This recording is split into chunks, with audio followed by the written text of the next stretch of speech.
Allez les amis, on se retrouve pour ce troisième podcast. Sur ce podcast-là, on va vous faire revivre le jour où on a récupéré les dotations, donc la veille des Games, et la première journée d'événement. Alors la première journée, c'était le jeudi 29 août. C'est là où on a récupéré les dotations. Donc, on va rentrer dans une petite pièce où il y a 3 à 5 comptoirs. On arrive, je donne mon nom, elle va me donner mon badge d'athlète avec mon numéro, ce qui était le 174. Et après, on passe à un autre comptoir avec celui qui va donner toutes les informations au coach. Donc là, c'était pour Damien. Après ça, avec mon badge, on part chercher les dotations. Avec ça, on va avoir une paire de chaussures, c'est Goruck. Avec ça, du coup, on a nos 3 t-shirts, un débardeur, 2 t-shirts normaux, avec écrit Turmel et mon numéro et Coconut CrossFit en dessous. Ça, on va en avoir 2 blancs et 1 vert. Et après, on va avoir nos shorts Northern Spirit, on va en avoir 3. Un comme celui-ci, avec là c'est marqué semi-finals, mais ici c'était marqué teenage pour les teens. Avec ça, on avait quoi d'autre? Des maniques, des maniques Victory Grips, avec marqué le nom de la compète, du coup CrossFit Games Teenage. Ouais, on avait le droit de choisir du tape aussi, du coup j'en ai pris 5 ou 6, quelque chose comme ça. Je me suis dit on va rentabiliser. Et après il y avait une petite cloche aussi avec marqué Thomas Turmel pour la sonner, pour m'encourager. On n'a pas eu besoin. On n'a pas eu besoin parce qu'ils sont tous les deux cassés la voix, et après d'autres participants et d'autres familles d'athlètes m'ont encouragé aussi. Après, une fois qu'on avait eu les dotations, donc le process il est super réglé, hein, on passe vraiment d'un truc à l'autre, ça va assez vite, c'est assez fluide.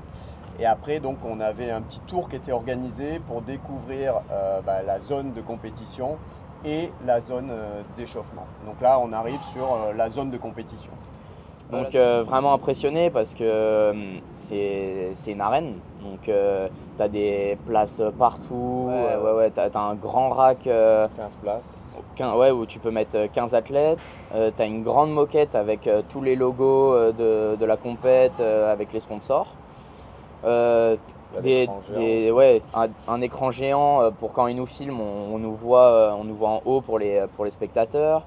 Vraiment impressionnant, mais ça donnait vraiment l'envie de faire la compète, quoi. Quand on est rentré avec Damien, on s'est regardé, et le premier truc qu'on a dit, mais là ça donne trop envie d'y aller, quoi. Il y avait un DJ qui mixait là, et juste je pense que c'était les tests pour le lendemain, et il mettait du gros son et ça donnait vraiment avec les basses, ça résonnait. Il y avait personne rodait, personne ne faisait rien, c'était juste des essais, et c'était déjà, l'ambiance était déjà énorme.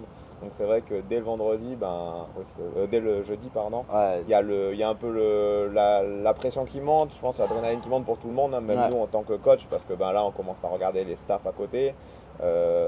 Tu l'as pas dit encore, mais là tu rencontres les stars de son âge avec tous les grands champions, parce qu'il y a aussi la remise des dotations, mais il y a également la première rencontre avec vraiment tout le monde, parce que là on voit tous les athlètes et surtout les athlètes de sa catégorie, et là on sent que ça y est, on est dedans, quoi. Des mecs, on va dire que en fait tous les athlètes, je les suivais que sur les réseaux, et de les voir en vrai, il y en a qui paraissent impressionnants, mais en fait comparé à d'autres, tu te dis j'ai mes chances quand même. Il paraît pas plus gros que moi. Après, t'es quand même un petit gabarit comparé à d'autres, hein. Il y en a, c'est plus de 90 kilos et qui font, on va dire, une tête de plus que moi ou choses comme ça. Mais je me disais que j'avais mes chances aussi.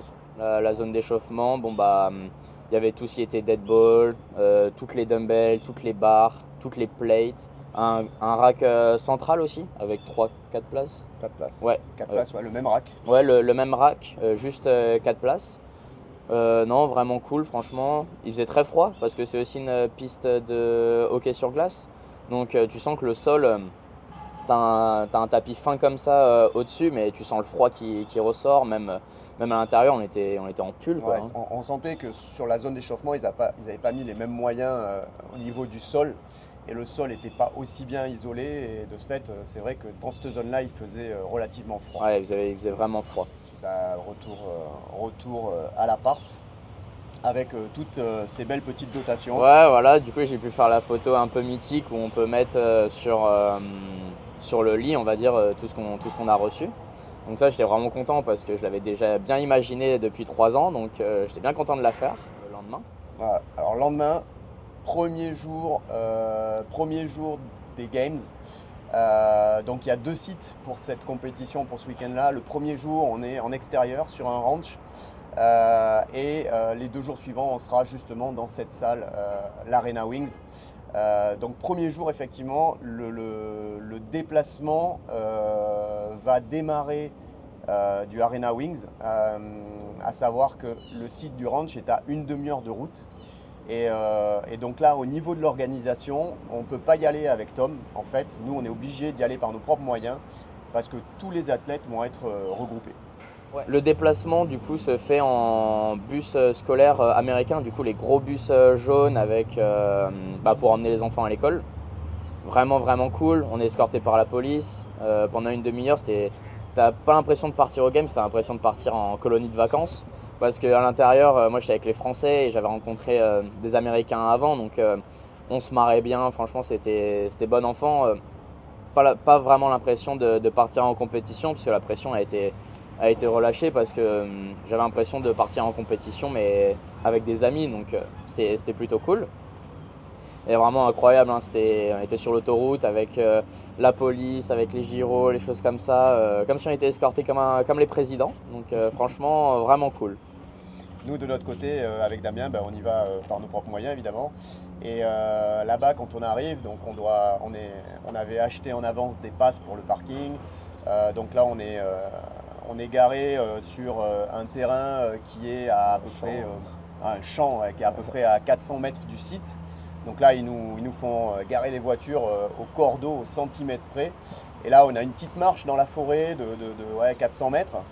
Et on arrive sur le site donc, de la journée 1, un site en extérieur. Et c'est vrai que, pareil, même sensation. Hein.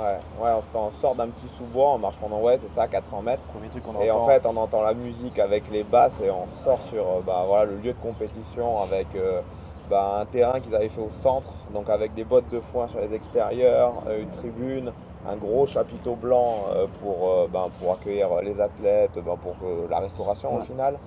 Et puis un beau lieu de compétition. On sait qu'en plus c'est le premier jour, on va faire qu'un seul jour là.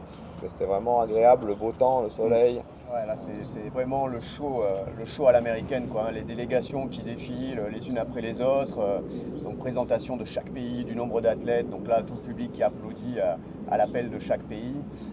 Ensuite on a l'hymne national américain, donc là tout le monde retirez vos casquettes, retirez tout ça. Silence complet, les Américains avec la main sur le cœur. Et après le show effectivement avec les parachutistes de la Navy SEAL qui arrivent, qui se font larguer au-dessus de la zone par hélicoptère et qui atterrissent sur le terrain. C'était vraiment impressionnant, ça y descend. Nous on se foutait un peu de leur gueule parce qu'on disait putain ils en mettent du temps quand même, tendu pendant 10 minutes à regarder en l'air comme ça, mais c'était vraiment pas mal, hein. Enfin, une fois qu'ils sont au sol, on n'a plus envie de se foutre de leur gueule quand même. Ouais. Tout le monde s'est tué. Bon, nous on s'est un peu foutu de leur gueule parce qu'il y en a celui qui arrivait avec en dernier là, il arrive et son parachute il tombe sur les Américains. Nous on s'est dit allez boum, la crédibilité est terminée pour les Américains, c'est parti, on va les défoncer. Et non franchement vraiment pas mal. Super émotion, super entrée en matière en tout cas. Ouais, c'était vraiment cool, la musique à fond, l'organisateur de la compétition qui fait un petit discours.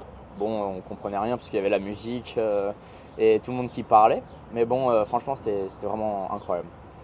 Donc là après, effectivement, les athlètes vont aller en zone d'échauffement et on attend l'annonce des différents hits, puisque on va avoir l'épreuve numéro 1 qui va être en 2 parties. Épreuve 1A, on a un trail de 2400 mètres et l'épreuve 1B, on a un sprint d'obstacles de 600 mètres. Donc pendant que Tom part avec les athlètes en zone d'échauffement, avec Damien on va faire la reconnaissance du parcours du 2400 pour voir un petit peu les stratégies à mettre en place. Alors, il faut savoir que rien n'est... En fait, on était d'abord dans les gradins à regarder une épreuve qui se passait pour les 18-22 ans, parce qu'il y avait 2 compétitions avant les Games. Et en fait, il se trouvait que eux, pour le WOD final, ils avaient le 2e WOD qui était prévu pour les Games. Donc du travail au dead ball et tout. Donc on s'est dit, on va regarder, c'était quand même 18-22 ans, c'était des gros gabarits. Donc on s'est dit, on va regarder un peu les stratégies, les erreurs qu'ils font, ça va permettre de prendre un peu en expérience.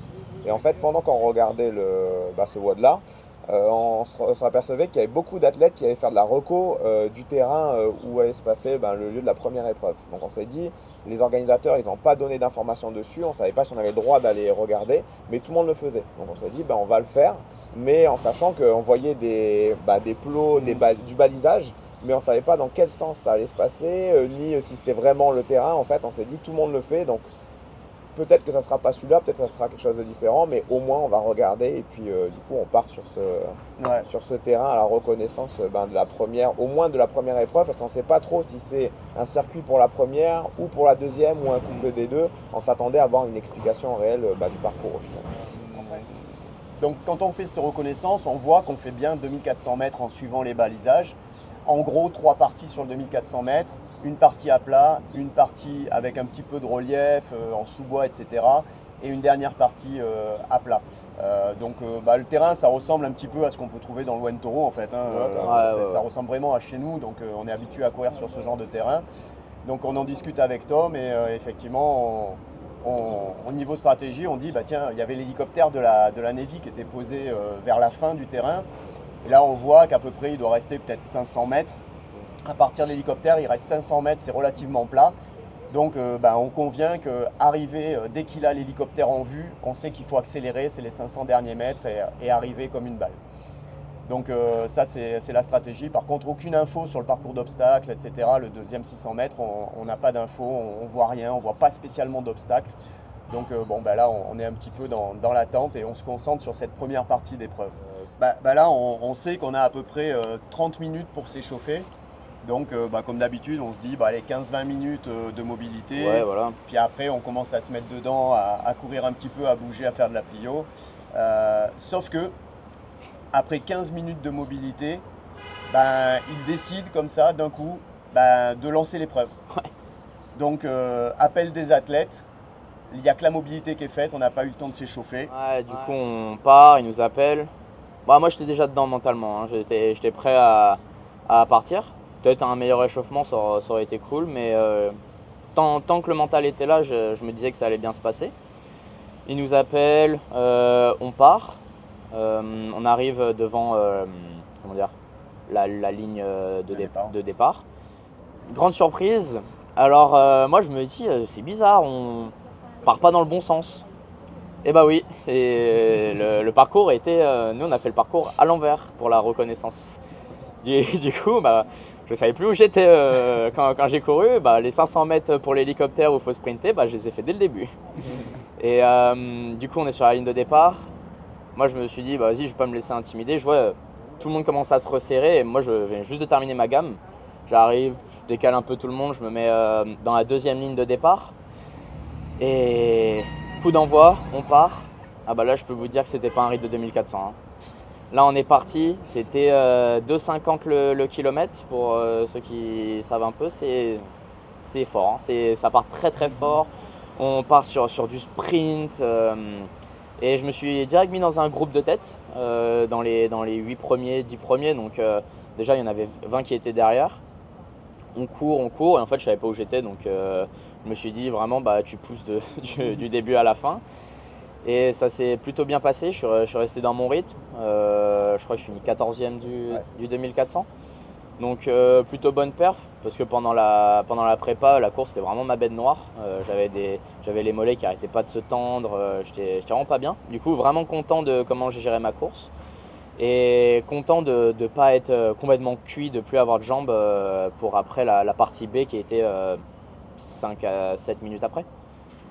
Le parcours de 600 mètres, du coup on n'a pas fait de reconnaissance où je ne savais pas du tout ce que j'allais faire. En fait, ils l'ont mis en place entre les deux épreuves, ils ont changé les balisages, etc. Donc, du coup, Je savais pas trop. Il y en avait qui voyaient un peu, je crois qu'ils savaient qu'on allait faire des montées en fait.